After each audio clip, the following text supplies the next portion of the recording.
spires are. Macbeth. I have 2 nights watched with you, but can perceive no truth in your report. When was it she last walked? Since His Majesty went into the field, I have seen her rise from her bed, throw her nightgown upon her, unlock her closet, take forth paper, fold it, write upon it, read it, afterwards seal it, and again return to bed, yet all this while in a most fast sleep. A great perturbation in nature, to receive at once the benefit of sleep, yet do the effects of watching. In this slumbery agitation, besides her walking and other actual performances, what at any time have you heard her say?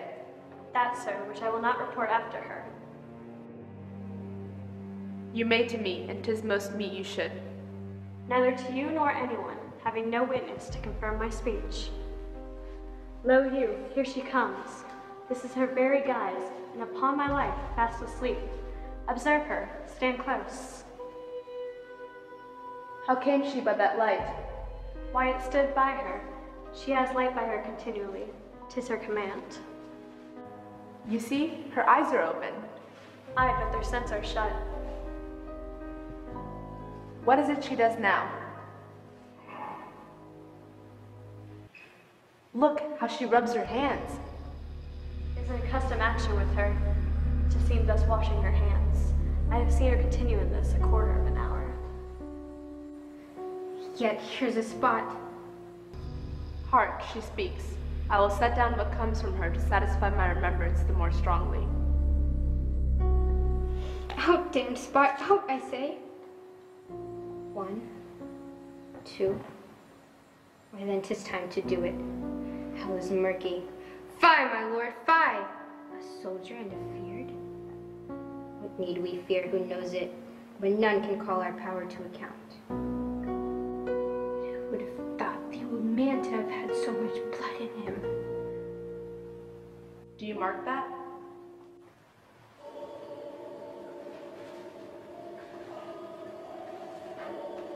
Thane of Fife had a wife. Where is she now? What, will these hands never be clean? No more of that, my lord, no more of that. You mar all with this starting. Go to, go to. You have known what you should not. She has spoke what she should not, I am sure of that. Heaven knows what she has known. Here's the smell of blood still. All the perfumes of Arabia will not sweeten this little hand. Oh, oh, oh. What a sigh is there. The heart is sorely charged. I would not have such a heart in my bosom for the dignity of the whole body. Well, well, well. Pray God it be, sir. This disease is beyond my practice, yet I have known those which have walked in their sleep, who have died holily in their beds. Wash your hands, put on your nightgown, look not so pale. I tell you yet again, Banquo is buried, he cannot come out on his grave. Even so? To bed, there's knocking at the gate. Come, come, come, come, give me your hand, what's done cannot be undone. To bed, to bed, to bed. Will she go now to bed? Directly. Foul whisperings are abroad. Unnatural deeds do breed unnatural troubles. Infected minds to their deaf pillows will discharge their secrets. More needs she the divine than the physician. God, God, forgive us all. Look after her. Remove from her the means of all annoyance, and still keep eyes upon her. So good night. My mind she has made it, and amazed my sight. I think, but dare not speak. Good night, good doctor.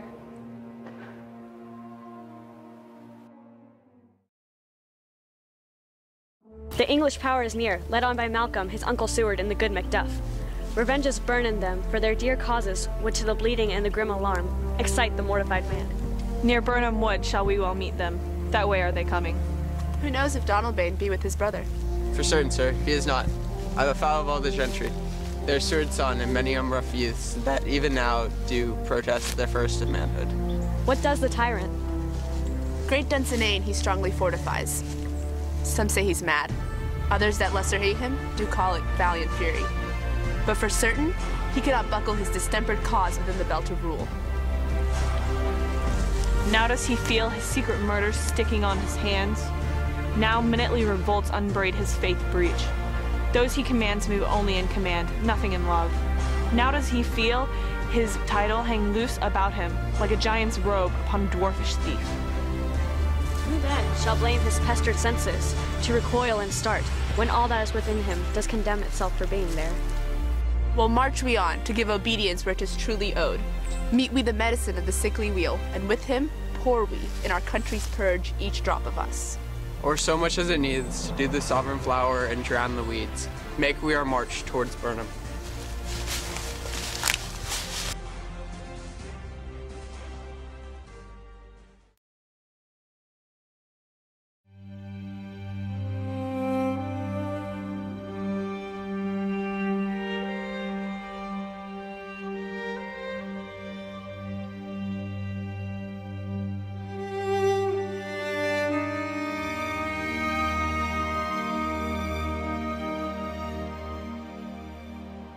Bring me no reports.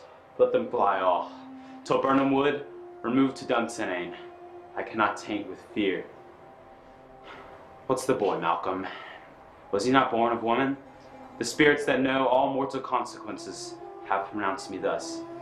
Fear not, Macbeth. No man that's born of woman shall e'er have power upon thee. Then fly false things, and mingle with the English epicures. The mind I sway by, and the heart I bear, shall never sag with doubt, nor shake with fear. The devil damn thee black, thou cream-faced loon, where dost thou that goose look? There is 10,000. Geese? Villain? Soldiers, sir. Go prick thy face, and overread thy fear, thou lily-livered boy. What soldier's patch? Death of thy soul. Those linen cheeks of thine are counselors to fear. What soldier's way face? The English force, so please you. Take thy face hence!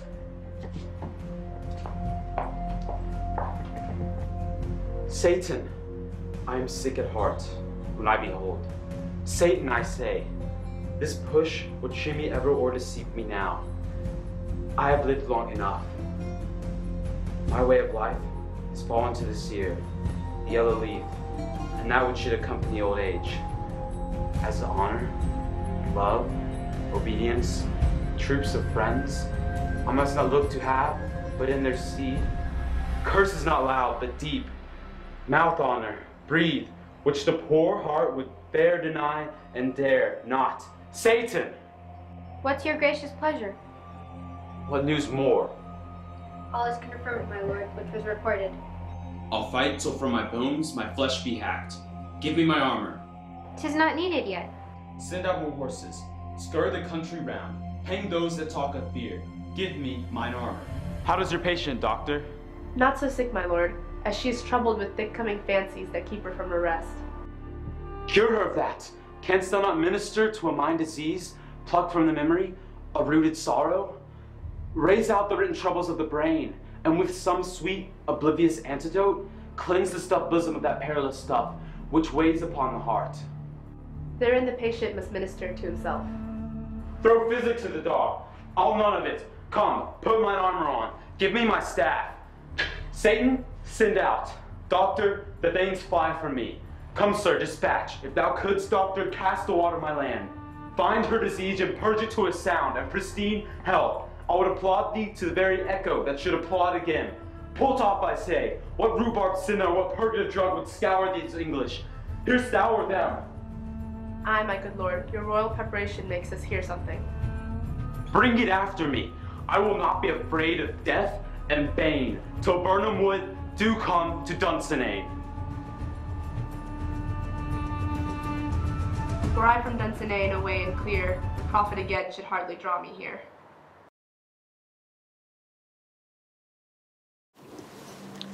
Cousins, I hope that days are near at hand, that Chambers will be safe. We doubt it nothing. What is this before us? The wood of Burnham. Let every soldier hew him down a bow and bear it before him. Thereby shall we shadow the numbers of our host and make discovery ere in report of us. It shall be done. We learn no other but the confident tyrant keeps still in Dunsinane, and will endure our setting down before it. 'Tis his main hope, for where there is advantage to be given, both more and less have given him the revolt. And none serve with him but more constrained things, whose hearts are absent too. Let our just censures attend the true event, and put we on industrious soldiership. The time approaches that will with due decision make us know what we shall say we have and what we owe. Thoughts speculative their unsure hopes relate, but certain issue strokes must arbitrate, toward which advance the war.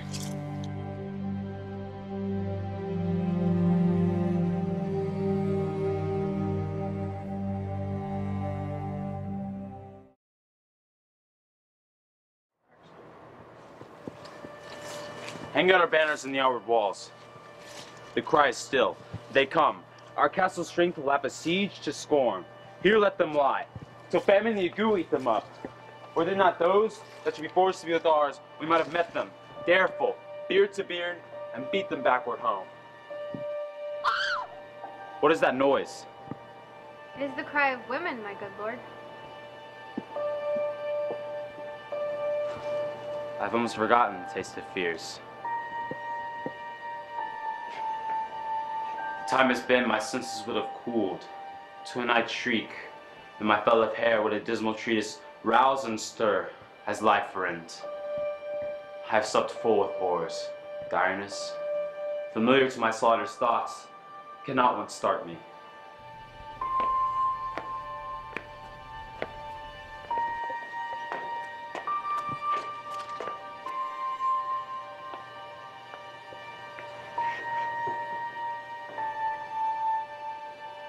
Wherefore was that cry? The queen, my lord, is dead.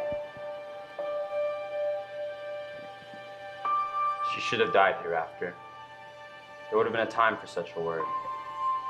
Tomorrow, and tomorrow, and tomorrow. Creeps in this petty pace from day to day, to the last syllable of recorded time. And all our yesterdays have lighted pools. The way to dusty death, I'd out your candle. Life's but a walking shadow. A poor player that struts and frets his hour upon the stage and then is heard no more. It is a tale told by an idiot, full of sound and fury, signifying nothing.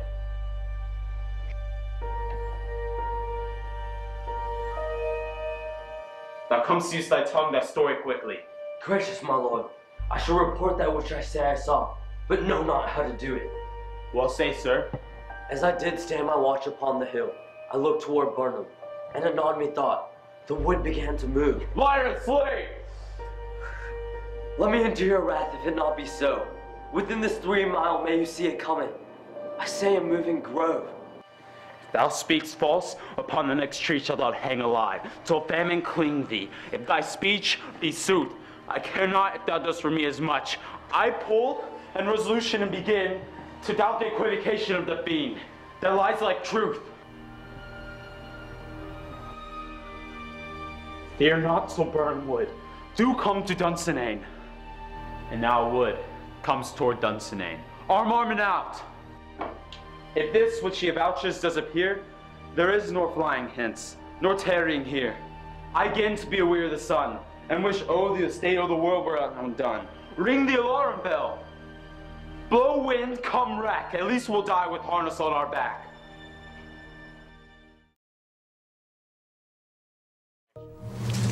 Now near enough, your leafy screens throw down, and show like those you are.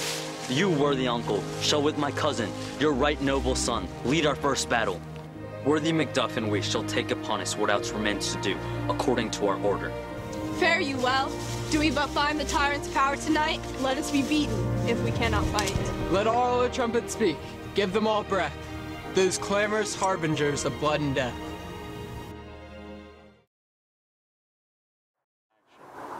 They have tied me to a stake. I cannot fly, but bear-like I must fight the course. What's he that was not born of woman? Such a one am I to fear, or none?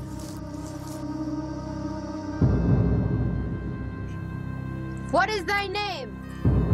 Thou'lt be afraid to hear it. No, though thou callest thyself a hotter name than any is in hell. My name's Macbeth. The devil himself could not pronounce a title more hateful to mine ears. No, nor more fearful. Thou liest, abhorrent tyrant! With my sword I'll prove the lie thou speakest.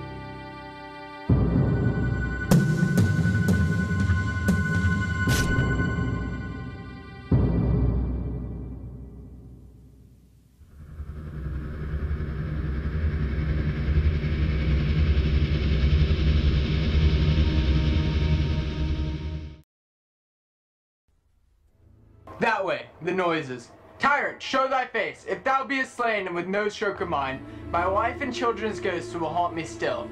I cannot strike at wretched kerns whose arms are hired to bear their staves. Either thou Macbeth, or else my sword with an unbattered edge I sheathe again undeeded.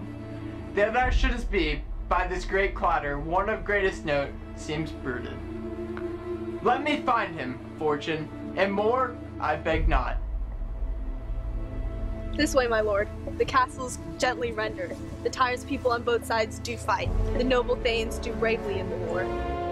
The day almost itself professes yours, and little is to do. We have met with foes that strike beside us. Enter, sir, the castle.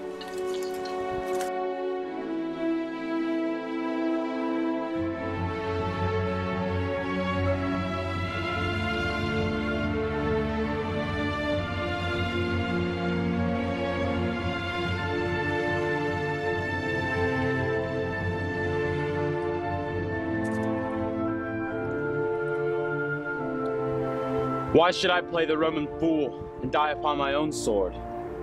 When I see the lives, gashes do better upon them. Turn, hellhound, turn!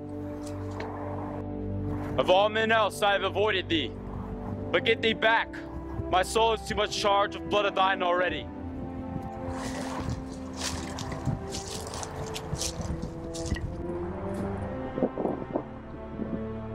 I have no words. My voice is in my sword. Thou bloodier villain than terms can give thee out.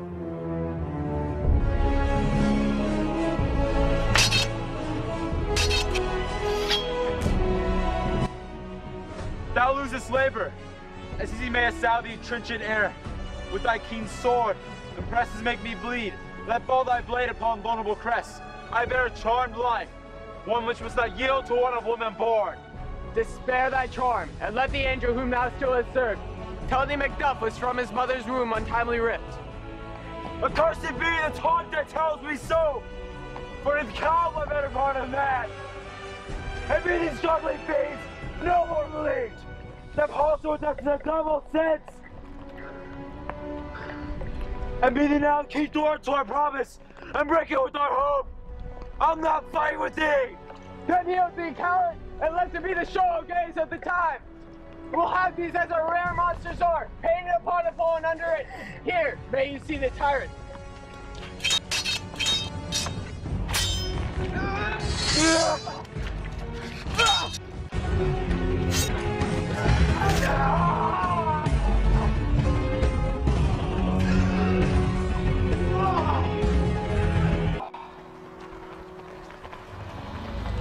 I will not yield to kiss the ground before young Malcolm's feet, and to be baited with the rabble's curse. Though Burnham would become to Dunsinane, and thou opposed to being woman born, yet I'll try to last, before my body hath thrown my warlike shield. Lay on, Macduff, and damn be the man who first say, hold, enough!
I would the friends we miss were safe arrived. Some must go off, and yet by these I see, so great a day as this is cheaply bought. Macduff is missing, and your noble son. Your son, my lord, has paid a soldier's debt. He only lived but till he was a man, the which no sooner had his prowess confirmed in the unshrinking station where he fought, but like a man he died. Then he is dead? Aye, and brought off the field. Your case of sorrow must not be measured by his worth, for then it had no end. Had he his hurts before? Aye, on the front. Why then, God soldier be he. Had as many sons as I have hairs, I would not wish them to a fairer death, and so his knell is knolled. He's worth more sorrow, and that I'll spend for him. He's worth no more. They say he parted well and paid his score, and so God be with them. Here comes newer comfort.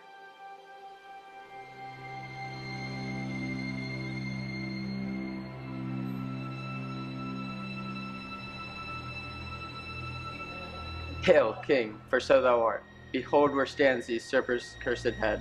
The time is free. I see thee compassed with that kingdom's pearl. That speak my salutation in their minds, whose voices I desire aloud with mine. Hail, King of Scotland. Hail, King of Scotland!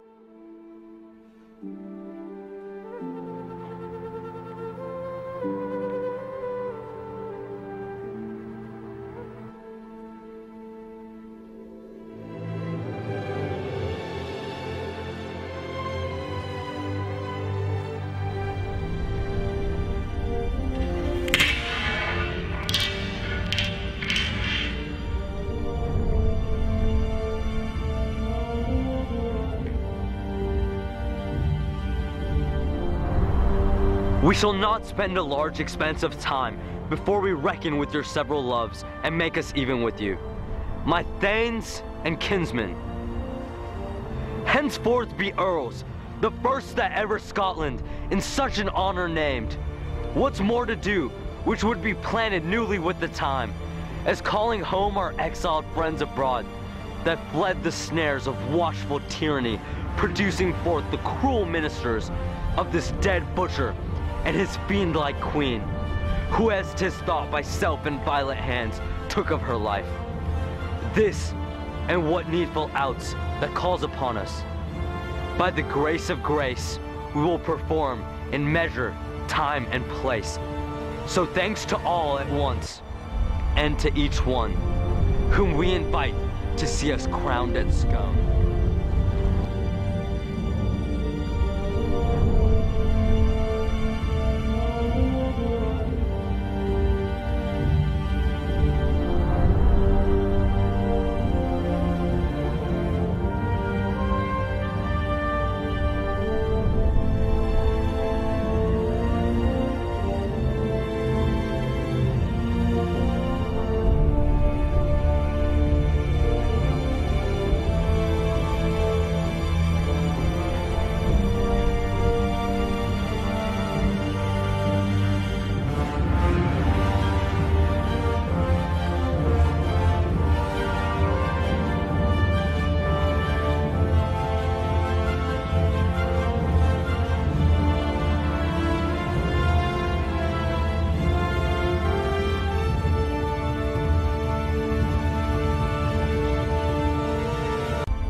what? Singing? We should not spend a large expensive time before we reckon with your several loves and makes even with you my things are concerned.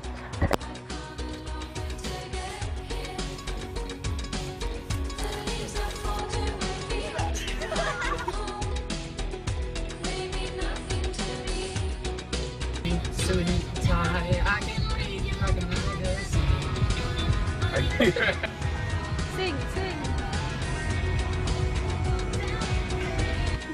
Her phone magically starts working now. It's because she has signal now. Well, his phone magically is connected to the fixed, Wi-Fi but his now. mom's phone is broken now, so she couldn't call us. What? This is your story that his phone was broken. We didn't say that. Okay, she said Monica. Scouts on her? Monica. She said it? Monica doesn't. No, but the only thing we have with you guys is that you didn't call me. No, listen. That's the only Monica, if anything, what we did was right. Let me explain for like 3 different reasons. First reason, if I had called you, Preach, and you had called Cameron, and Cameron tried to communicate to his mom would not have gotten any communication.